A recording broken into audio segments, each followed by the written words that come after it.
Amen, mes enfants. C'est le pasteur Arnaldo Barros. Dans cette prison, Arnaldo Barros est comme chez lui. Dans sa jeunesse, il y a été incarcéré pour trafic de drogue. Aujourd'hui, il y prêche la parole de Dieu 2 fois par semaine. Je suis connu comme le pasteur qui défend le crime. Je ne défends pas le crime, je défends les droits. Vous êtes en prison, mais vous avez des droits garantis par la Constitution brésilienne. Derrière ces barreaux, des trafiquants de drogue, des braqueurs, des assassins, entassés à 15 dans de petites cellules par 40 degrés, sans ventilateur ni électricité. Je vous comprends, parce que j'ai été à votre place. Je sais ce que c'est de ne pas avoir de visite. Je sais ce que c'est d'avoir envie de manger une entrecôte. Dans ma cellule, j'ai réfléchi et je me suis dit, liberté. Tant que tu ne prendras pas la décision de changer, tu vivras dans la rage. Tu vivras dans la haine. Parce que quelqu'un a pris tes 2 kilos de cocaïne. Parce que quelqu'un a pris ta drogue, a pris tes armes, t'as tout pris. Tu as la rage. Et tu te retrouves à faire 100% confiance. 100% confiance à un avocat. Alors que le seul avocat fidèle, c'est Dieu. Gloire à Dieu. Vous vous souvenez de David? Il en avait pris pour 100 ans. Et puis il a dit, « Je veux Jésus! Je le veux !» Tout a changé pour lui. Les juges l'ont libéré. Aujourd'hui, il prêche la parole de Dieu. Et vous savez pourquoi? Parce qu'il a pris sa décision. Il a décidé qu'il voulait Dieu. Qu'est-ce que vous apportent les visites du pasteur? On aime bien quand il vient. Ses paroles nous font réfléchir. Et la journée passe plus vite. Parce qu'ici, c'est les ténèbres. C'est pas contradictoire d'être criminel et de croire en Dieu? Tous les criminels ont peur de Dieu. Tous les criminels ont besoin de Dieu dans leur cœur. C'est pour ça qu'on aime bien qu'il vienne prêcher. Son message nous va droit au cœur. La misère carcérale. Du pain béni pour les églises évangéliques. À l'extrême ouest du Brésil, l'Acre, l'un des États les plus pauvres et les plus violents du pays. Bordé par les frontières péruviennes et boliviennes, la principale porte d'entrée de la cocaïne. Un trafic qui donne lieu à une guerre sans merci entre gangs rivaux qu'on appelle ici les factions. Plus de 1000 morts ces 6 dernières années. Pour faire reculer la violence, l'État, dépassé, s'en remet aux prédicateurs évangéliques, les seuls que les criminels écoutent et respectent.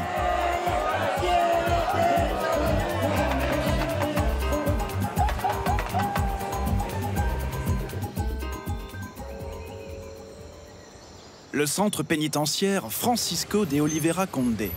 1600 places, 2 fois plus de prisonniers. En 2016, 4 détenus meurent dans un affrontement entre gangs rivaux. Depuis, ces factions sont séparées les unes des autres, dans différents bâtiments.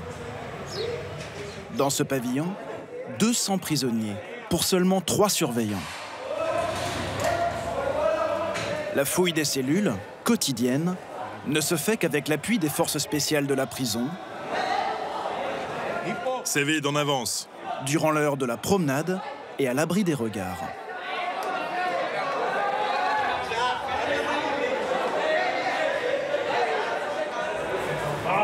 Le directeur du pénitencier supervise l'opération.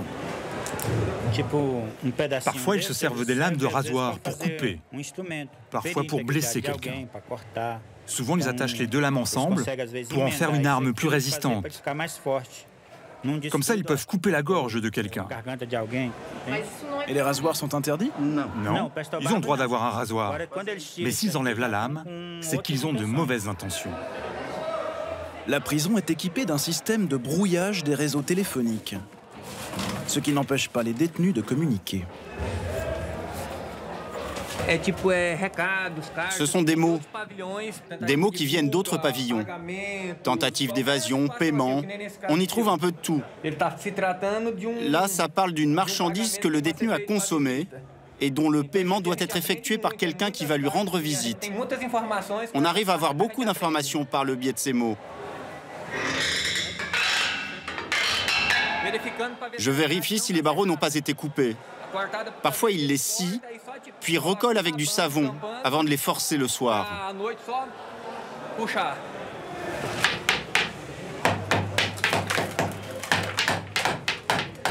Il faut vérifier tous les jours, sinon on trouve des trous.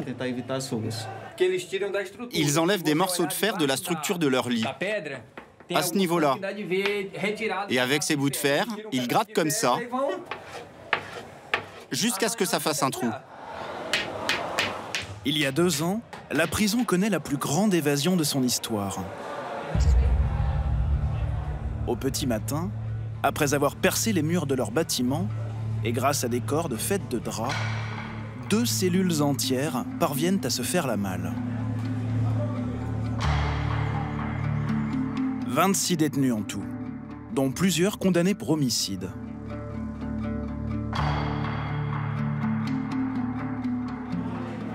Après la fouille, les détenus regagnent leurs cellules.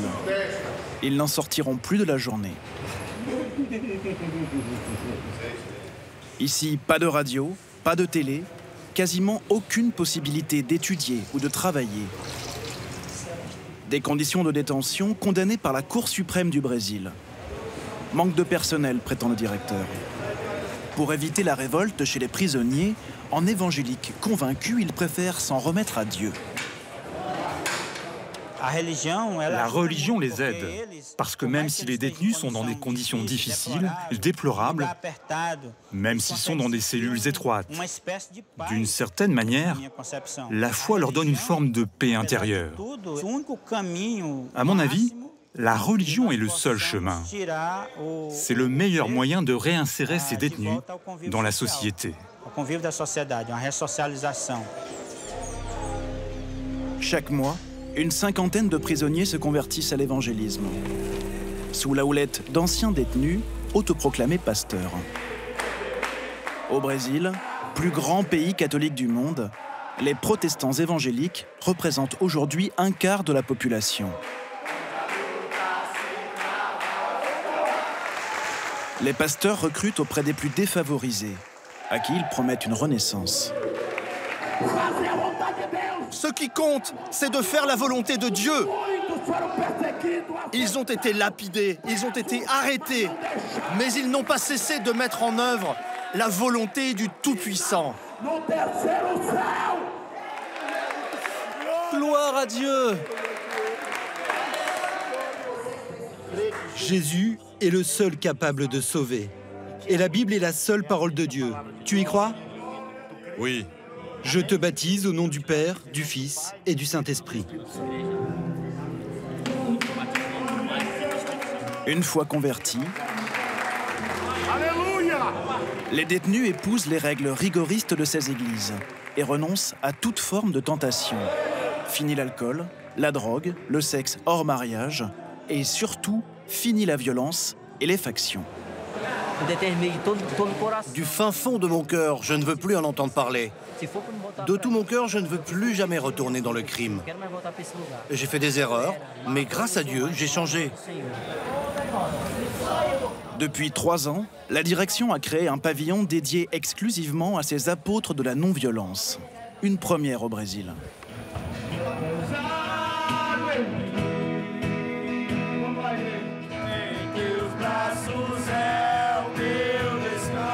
La gestion du bâtiment a même été partiellement déléguée à certains détenus, reconnus par les autres comme des pasteurs. Ils distribuent l'eau potable, la nourriture, assurent les offices. Le Seigneur va changer ta captivité. Et garde même les clés des cellules. Ici, il n'y a jamais eu la moindre tentative d'évasion. Pourtant, la densité de population y est la même que dans le reste de la prison. 18 détenus pour 20 mètres carrés. 4 fois plus qu'en France pour une cellule de taille équivalente.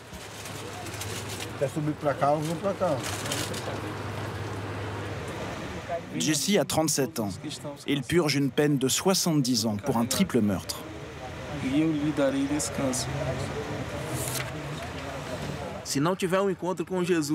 Sans la rencontre avec Jésus, les détenus condamnés à de longues peines deviennent fous. Ils essayent de s'enfuir, ils se suicident. Moi, je n'ai jamais eu le courage de me tuer. Alors je me disputais tout le temps avec les autres détenus. Je pensais que tôt ou tard, l'un d'eux finirait par me tuer. Sans Jésus, je ne sais pas à quoi ressemblerait ma vie.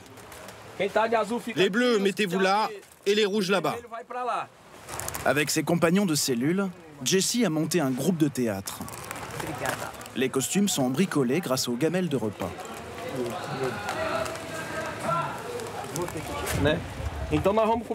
Vous connaissez déjà vos positions.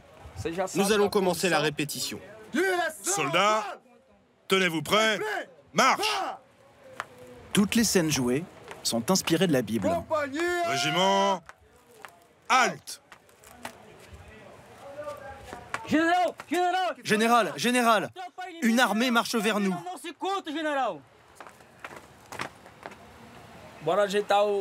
Bon, il faut que vous coordonniez vos pas au même tempo. Faites bien droite, gauche, marchez ensemble.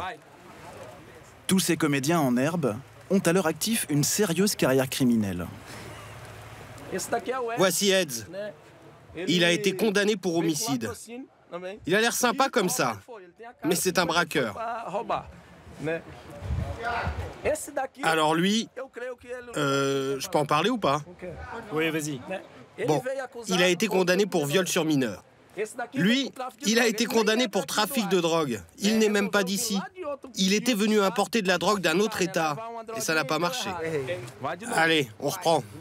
S'ils jouent aujourd'hui aux petits soldats de l'Antiquité, tous se sont livrés jadis une guerre bien réelle. Lui appartenait au clan du PCC et l'autre au commando Vermelho. Ça aurait été impossible de les voir ensemble. S'ils ne s'étaient pas entretués, les factions leur auraient ordonné de le faire. Et aujourd'hui? Et ben aujourd'hui. Et aujourd'hui, c'est mon copain de cellule. Tout le monde ne vit pas, comme Jesse, une sincère rencontre avec Dieu. Certains se convertissent de manière plus intéressée. Edson, l'ancien braqueur, est devenu évangélique pour ne pas perdre sa femme. Ça, c'est mes petites crèmes. C'est là que je range mon rasoir, ma Bible. Il a aménagé au mieux son espace personnel, car dans cette prison, il n'existe pas de parloir intime. J'utilise ce rideau pour les visites de ma femme. On a nos rapports ici, on ferme tous les rideaux, et comme ça, on a un peu d'intimité. C'est comme si c'était une chambre. Elle ne lui a pas laissé le choix. Soit il se convertissait pour quitter la faction, soit elle divorçait. J'étais entre le lion et le jaguar. J'étais au milieu. Si j'allais d'un côté, on me mangeait. Si j'allais de l'autre, aussi. Il a fallu choisir. Je voulais changer. J'ai choisi l'Église. De toute la cellule, Edson est le dernier à qui sa femme rend encore visite. Depuis l'incarcération de son mari, Domingas élève seule Esther, 6 ans, et Rebecca, 9 ans. Là, je dormais. Et il se promenait avec les filles. Il était très attentionné. C'était un père très protecteur, très présent. C'était un mari romantique. C'est pour ça que je me suis attachée à lui. Edson ne devrait pas sortir de prison avant 10 ans. Il voulait avoir beaucoup d'argent. Et surtout, il voulait être connu. Il avait cette envie-là. Il avait envie d'être regardé, d'être admiré. Et plus le crime est grave, plus la personne est admirée. Comme beaucoup d'habitants des quartiers pauvres, Domingas subit au quotidien la violence des factions.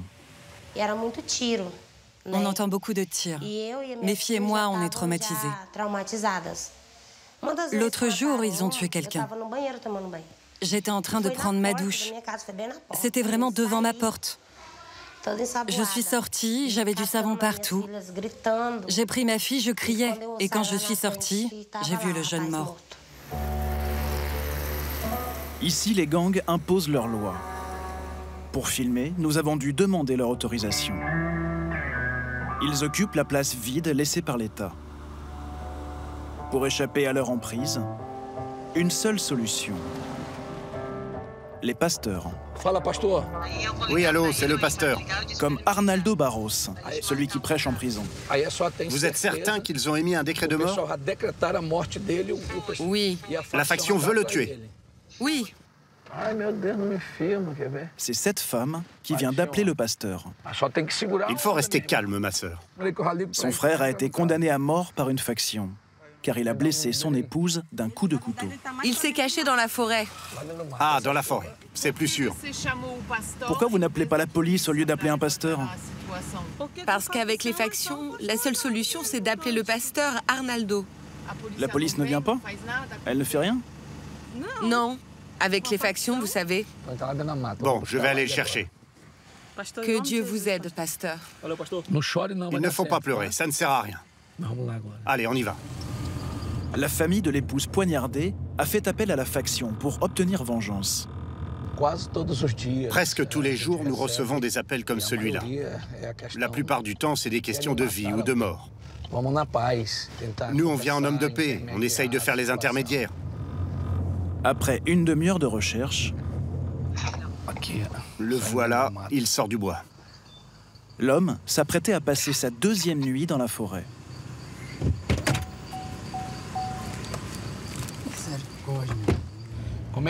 Comment tu te sens? J'ai très peur. Pour le mettre à l'abri, le pasteur l'emmène chez lui. Et il va envoyer un message au chef de la faction. J'ai un service à te demander. Est-ce que le décret de mort est déjà passé au conseil? Comment on pourrait faire pour que la vie de cet homme soit épargnée? Enlève ta casquette. Il leur transmet également la photo du condamné à mort, pour leur montrer qu'il est désormais sous sa protection. Quelques jours plus tard, l'homme se rendra à la police. Depuis, il est en détention. Ce soir-là, allez, fin de la journée. Le pasteur lui a probablement sauvé la vie. J'ai discuté avec Cicero en prison. Et on m'a dit que c'était Tiao, le nouveau chef. Arnaldo Barros a 54 ans. Dans la région de Rio Branco, on le surnomme le pasteur du crime. Respecté par toutes les factions, il possède son propre programme télévangéliste. Il y fait la promotion de son église et de son combat pour sortir les jeunes du crime. À l'origine de son engagement, un drame personnel. Mon fils Everton a commencé à prendre de la drogue. Il est devenu accro. Et il est mort par overdose de cocaïne. Il avait 20 ans. Depuis, j'essaye de sauver les jeunes de la criminalité, pour épargner à d'autres parents ce que moi j'ai vécu, pour qu'ils ne souffrent pas comme j'ai souffert.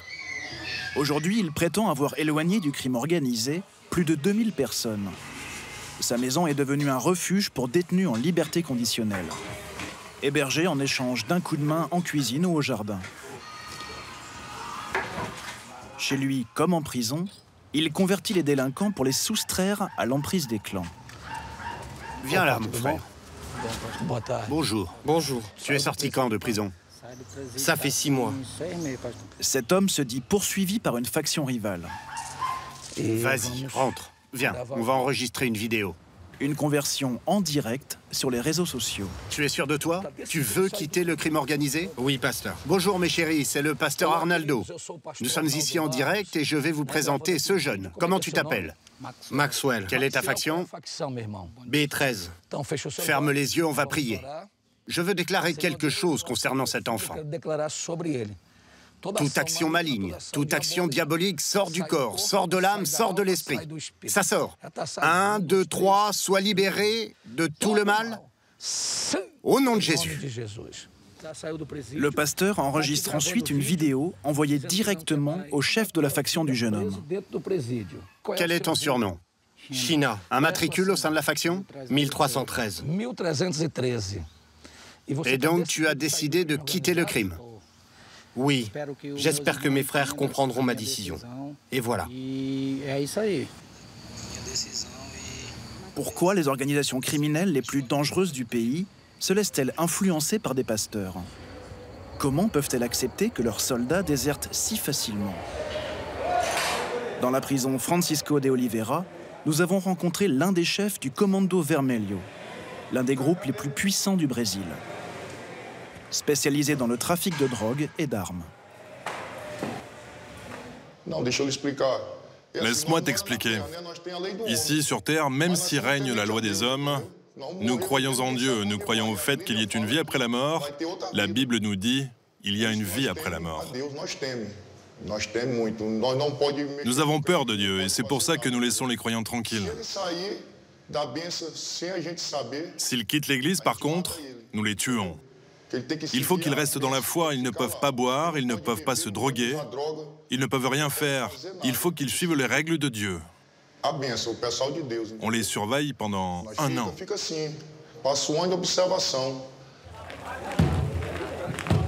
Dans le pavillon des détenus évangéliques, le jour du spectacle est arrivé.